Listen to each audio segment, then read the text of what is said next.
If you're planning a trip from the US in 2026, this video is for you. A lot of people right now are searching for things like best countries to visit in 2026 or where to travel next. Most people end up doing these trips in a way that's far less interesting than it could be. These are 5 countries I'd look at right now.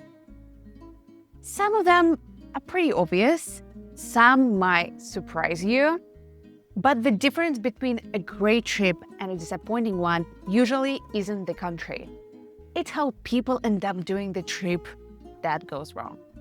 So, let's fix this. I'm Chris. I found a hidden gem after noticing that most curated travel was just the same 12 places dressed up differently. I've been running small group trips for a few years now, mostly sailing, a lot of it on the European coastline. And a fair number of our guests are American, which means I've watched the same mistakes happen in the same cities. This list is the answer I give them when they ask where to go instead. 5 countries that work really well right now, and the version of those trips I actually recommend. Some of these are things we normally only share with our private trip groups. Number 1, Georgia.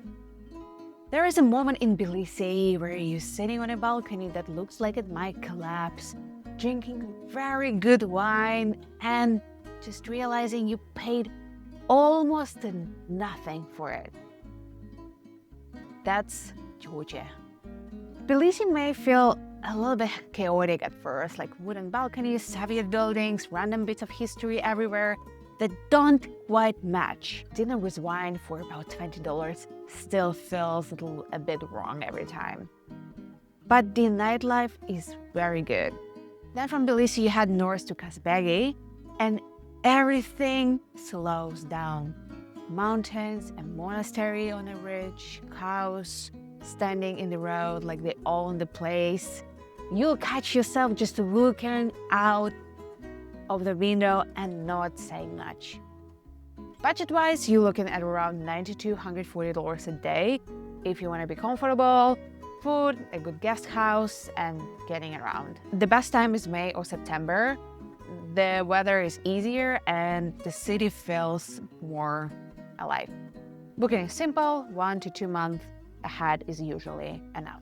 Safety is not the issue there. It's more that you shouldn't be surprised that things can get a bit unstructured once you leave the city. And right now the country still feels real. Number 2, Japan. The first time I went to Nashima, I took the wrong ferry and ended up on the island an hour late with nothing booked. Walked into a place that turned out to be a guest house run by an artist. I end up staying there 3 nights, and that's kind of Japan in miniature. The mistake often works out better than the plan. You arrive, and the first thing you notice is how everything just works.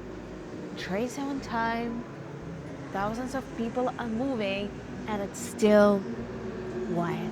Most people stick to Tokyo, Kyoto, and Osaka, which is fine, they're great cities, but if you got a bit farther out, it gets... Kanazawa feels calmer, old wooden streets, tea houses, and sometimes you'll see geisha walking by. And it's just beautiful. Nashima is small enough to cross in a couple of hours, but the place stays with you for a long time. Tohoku in autumn is worth the detour, and if you're going in November, the colors are better than people expect and almost no one is there. The budget is higher than the rest of the list, around $180 to $250 a day. If you're doing it comfortably, book at least 6 months ahead. That's now normal, not early. And November over spring if you have the choice. Safety in Japan is about as good as it gets. Tourism is at peak levels, but most people are still following the same route.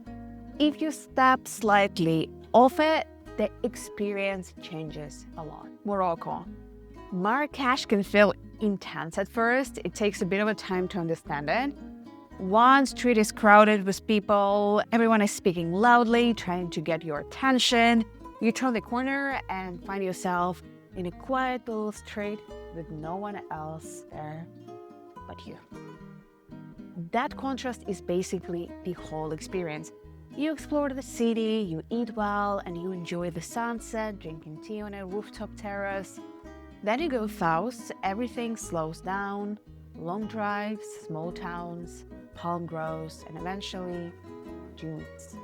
Climbing one before sunrise is worth it, even if you're not a morning person. The budget is around $80 to $120 a day.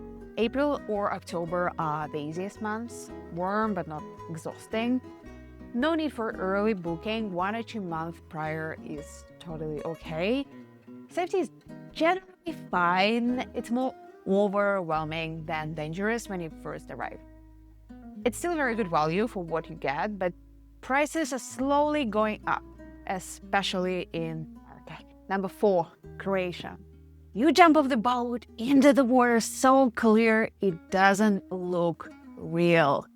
And there's just no one else. Most people never see that version of Croatia from land, especially in August. It can feel crowded and a little bit overpriced. On the water, it's different. Small bays with quiet anchor spots. You just move from one place to another.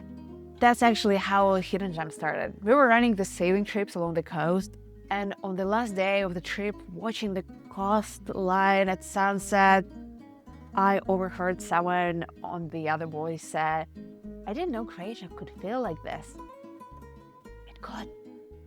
Budget on land is around 150 to 220 a day, slightly more if you're spending time on a boat, but believe me, it's worth it. September is the best time, warm sea, fewer people, and better prices. Booking is around 3 to 4 months ahead. And it's a very easy country in terms of safety. Peak season is getting crowded, but the better version of the trip is still there if you approach it differently. Colombia. You arrive expecting one thing, and within a few days you realize it's something else entirely. Cartagena is where most people start. It's beautiful, easy, and very, very put together. Stay there a few days, then move on. Medellin is where people change their impression. Kind of good balance between city, life, and nature. Stable weather and a place where people end up staying longer than planned. It could be a little bit overwhelming though.